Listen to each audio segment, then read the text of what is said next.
ఈశ్వర సంబంధములో అవగుణములు గుణములుగా భాసిల్లుతాయి.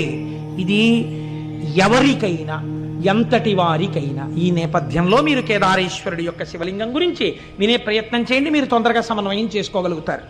ఇందులో ఆ హిమాలయ పర్వతాల దగ్గర మహానుభావుడు ఆ కేదారేశ్వరంలో ప్రతిరోజు కూడా ఆ నరనారాయణులు ఒక పార్థివలింగాన్ని అక్కడ ఉంచి ఆ పార్థివలింగాన్ని ఆరాధన చేస్తూ ఉండేవారు.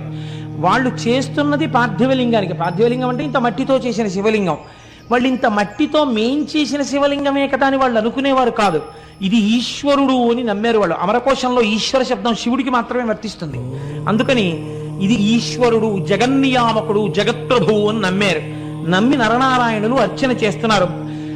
వారలహర్నిశంబులను పార్థివలింగ సమర్చనంబు విస్తారముదంబు పెంపెసగ సల్పుడు అయ్యడు రజమౌళి అవ్వారల చేరవచ్చి అనవత్య వరంబును కోరుడన్న అద్ధీరులిటన్ వసింపుమన దేవరయుండి హిమాటవీ స్థలిన్. ఆ శివలింగంలోంచి పరమశివుడు ఆవిర్భవించి, మీరు చేసినటువంటి పూజకి నేను ఎంతో పొంగిపోయానయ్యా, ఇంత చల్లటి ప్రాంతంలో, ఇంత తపస్సులో పార్థివలింగానికి ఇంత అర్చన చేశారు, మీకేం కావాలి కోరుకోమని అడిగారు. అడిగితే, స్వామి ఇక్కడే ఈ బదరీ క్షేత్రానికి ఆవలివేపు హిమాలయ పర్వతాల యొక్క శృంగాల మీద నీవు స్వయంభూమూర్తివై లింగమూర్తివై వెలిసి లోకమును కాపాడు అని అడిగారు. ఎక్కడ హిమాలయ పర్వతాలు? కొన్ని వేల అడుగుల ఎత్తు సముద్ర మట్టానికి. ఆ కేదారం వెళ్ళేటప్పుడు రోడ్డు కొన్ని నెలల్లోనే క్లియర్ చేస్తారు. చేసిన తరువాత అది కూడా అసలు రాత్రిళ్ళు 9 దాటితే కరెంటు తీసేస్తారు. ఇంకా ఆ చీకట్లోనే పడుకోవడం అంతే ఆ కాటేజెస్లో. తెల్లవారిన తర్వాత మీకు అక్కడ ప్రయాణ సాధనాలు, ఒకటి పాదచారి అయి వెళ్ళుట, ఎవరు వెళ్ళరు. ఎందుచేతనంటే సాయంకాలం అయిపోతే మీరు తిరిగి రాలేరు. మంచు హోరుమని వాన పడిపోతుంది. ఇప్పుడు బాగుంటుంది, కాసేపటికి కుంభవృష్టి కింద వర్షం పడిపోతుంది. మీరు పైనుంచి ఇలా కిందకి చూశారో కళ్ళు తిరిగిపోతాయి. ఇట్నుంచి రుద్రప్రయాగ, అట్నుంచి దేవప్రయాగ రెండు వెళ్ళి కలుస్తాయి. ఇక్కడ గంగా నది, బదరిలో అలకనందా నది రెండు ప్రవహిస్తుంటాయి. ఆ నదుల చప్పుళ్ళు, పర్వతాల మించి ఎన్ని జలపాతాలు పడిపోతుంటాయో దర్దర్ వచ్చేసి జలపాతం వెళ్ళిపోతుంటుంది. నడిచి ఎవ్వరూ వెళ్ళరు. ఎక్కడో బాగా తెలుసున్న వాళ్ళు వెడుతుంటారేమో. ఇంకా ఉన్న వాళ్ళకి రెండే మార్గాలు. ఒకటి డోలీల్లో వెళ్ళాలి. డోలీల్లో వెళ్ళడానికి నాబోటి గండి ఎక్కించుకోరు. ఎందుకు ఎక్కించుకోరంటే కుర్చీయే చిన్నదిగా ఉంటుంది. నేను డోలీలో వెళ్ళిపోదాం అనుకున్నాను, వాళ్ళు నన్ను చూసి గుర్రం ఎక్కన్నారు. నాకేం భయం లేదు, ఉన్నమాట ఉన్నట్టు చెప్పాను. కాబట్టి ఆ చిన్న కుర్చీలో అసలు పట్టం, ఏదో కొంచెం కాస్త డెలికేట్గా ఉండి అందులో కూర్చునేవాళ్ళంటే ఎక్కువ మందిగా ఆడవాళ్ళని ఎక్కించుకుంటారు వాళ్ళు. అందుకే ఎక్కించుకుని ఆడవాళ్ళని ఎక్కించుకుంటారంటే నా ఉద్దేశం నేను ఏ అపవిత్రమైన భావనతో నేను అంటలేదు. వాళ్ళు కొంచెం మగవాళ్ళ కన్నా సన్నగా ఉంటారు కాబట్టి వాళ్ళని వహించడం తేలిక. వాళ్ళు పాపం చాలా సేవ చేస్తారు. వాళ్ళు మగవాళ్ళలో సన్నగా ఉన్న వాళ్ళు ఎక్కుతుంటారు, మిగిలిన వాళ్ళు గుర్రాలు ఎక్కాలి. విచిత్రం ఏంటో తెలుసా అంటే 2 గుర్రాలను ఒకటే తోలుతాడు.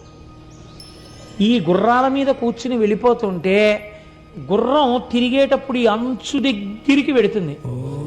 ఒక్కసారి కానీ జారిందో వెతికేవాడు కూడా ఉండడు. ఇంకెవరు వెతకడం అన్న సమస్య ఉండదు. ఎందుకంటే కొన్ని వేల అడుగుల నుంచి కింద పడిపోతాం కదమ్మా, వెళ్ళాం కదా మనం. అన్ని వేల అడుగుల నుంచి కింద పడిపోవడమే, చిన్నాభిన్నం అయిపోతుంది శరీరం. అసలు వెతకరు. కేదారంలో పడిపోయాడంటే కైలాసం పోయాడని వెళ్ళిపోతారు. కాబట్టి ఆ కేదారానికి వెళ్ళేటప్పుడు 10 రూపాయలు ఇస్తే ప్లాస్టిక్ కవర్ ఇస్తాడు, డిస్పోజబుల్ రెయిన్ కోట్.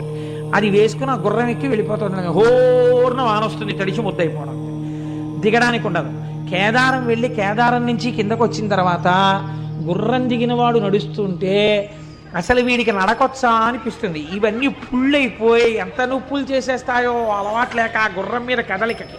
అది జీను కదులుతుంటుంది కదా, దాన్ని కొంచెం గట్టిగా ఏమైనా ఇలా తొక్కిపెట్టి ఏమైనా అందామంటే అది కాస్త కాలు జారింది అనుకోండి, కిందకి అయిపోయిందే.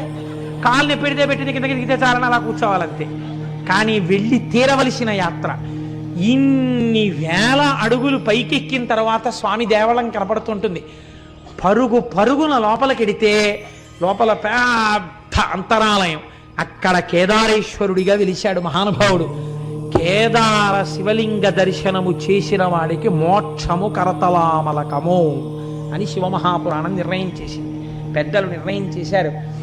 లేదా అలా జరగాలని ఎవరు కోరుకోకూడదు. కేదారము విడుతున్నప్పుడు పడిపోయినా వాడికి మోక్షము సత్యమే దొరికి తీరుతుంది. అటువంటి కేదారేశ్వరంలో ఆ శివాలయంలో ఒకానొకసారి ఒక విచిత్రమైనటువంటి స్థితి జరిగింది. ఆ వెలిసినటువంటి శివలింగం కొన్ని యుగాలైపోయింది. యుగాలైపోయిన తర్వాత శివాలయాల్లో శివలింగానికి ఒక గమ్మత్తు ఉంటుంది. శివుడికి పునఃప్రతిష్ఠ ఉండదు.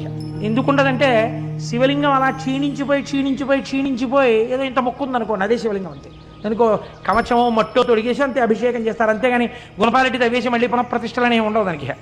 కాబట్టి కొన్ని యుగాలు దాటిన తరువాత అంతం కొన్ని యుగంబులైన పిదపన్ హర్యశ్వ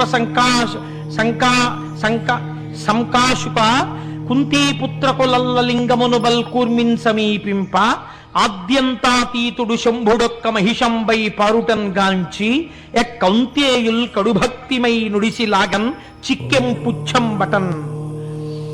ఈ పాండవులందరూ 5గురు కలిసి కేదారేశ్వర లింగ దర్శనానికి వెళ్ళారు. వెళ్ళి ఆ ఆలయంలోకి వెళ్ళి ఉన్నటువంటి చిన్న శివలింగం, అప్పటికి ఆ చిన్న శివలింగ దర్శనం చేసుకుందామని వెళ్ళారు. ఎక్కడి నుంచి వచ్చాడో పరమాత్మ, ఆయనకు అదో ముచ్చట. ఆయన ముచ్చట ఎందుకు అలాగంటే మనం ఏం చెప్తాం? అన్నమాచార్యులు వారు అడిగారు, ఏమిటయ్యా ఈ ఉయ్యాలలో కూడా ఏమిటి, ఇద్దరు భార్యల్ని చెట్లు రెండు పక్కలా పెట్టుకుని, అది పిల్లలందరూ వచ్చారా, నువ్వేమో ఉయ్యాల ఎక్కి ఇటు శ్రీదేవిని ఇటు భూదేవిని పెట్టుకుని చక్క ఉయ్యాలు లొగుతుంటావా? పిల్లలు మనవలు మేమందరం నీ బిడ్డలు మేమందరం కూర్చుంటే నువ్వేమిటి ఇద్దరు పిల్లల్ని పెట్టుకుని ఊగడం ఏమిటి అసహ్యంగా, ఏమిటి అలవాటు ఏమిటి నీకని అడిగాడు ఆయన. నాకు అర్థమైందిలే, అలల చెంచలమైన ఆత్మలందుండని కలవాటు చేసని ఉయ్యాల. నీ తప్పు కాదు స్వామి, మా మనస్సులు ఇప్పుడు చెంచలం కదా, చెంచలమైన మా మనస్సుల్లో నువ్వెలా ఉంటున్నావో చూపించడానికి ఊగుతున్న ఉయ్యాలలో మాకు దర్శనమిచ్చావని స్తోత్రం చేశారు.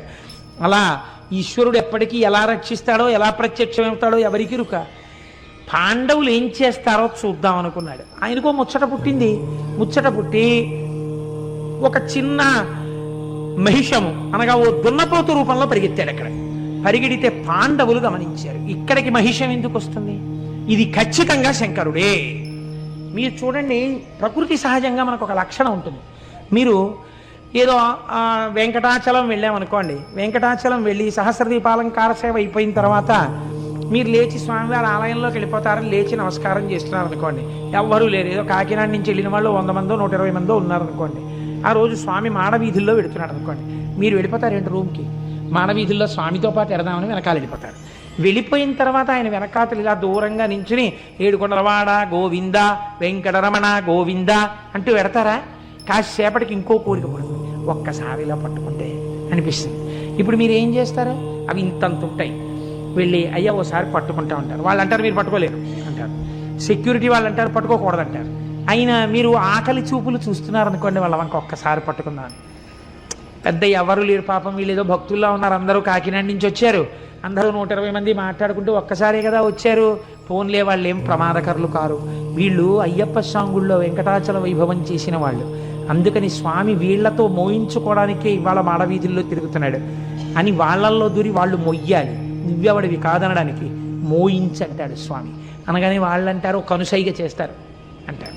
అంతే, మన వాళ్ళు 120 మంది పల్లకి వాహకులే, మాడవీధులన్నీ మోసేస్తారు.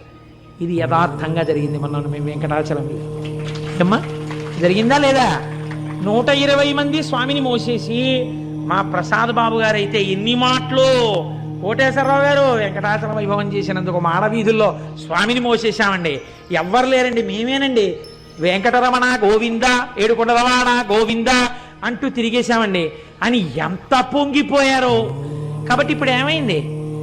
మన ఆర్తి తీర్చడానికి పరమేశ్వరుడు వస్తే మీరు పట్టుకోకుండా ఊరుకుంటారేంటి? పట్టుకుని తీరుతారు.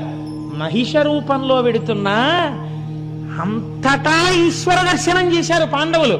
ఆ లింగం మాత్రమే శివుడు అనుకోలేదు, అక్కడ వెడుతున్న మహిషమునందు కూడా శివుడే కనబడ్డారు వాళ్ళకి.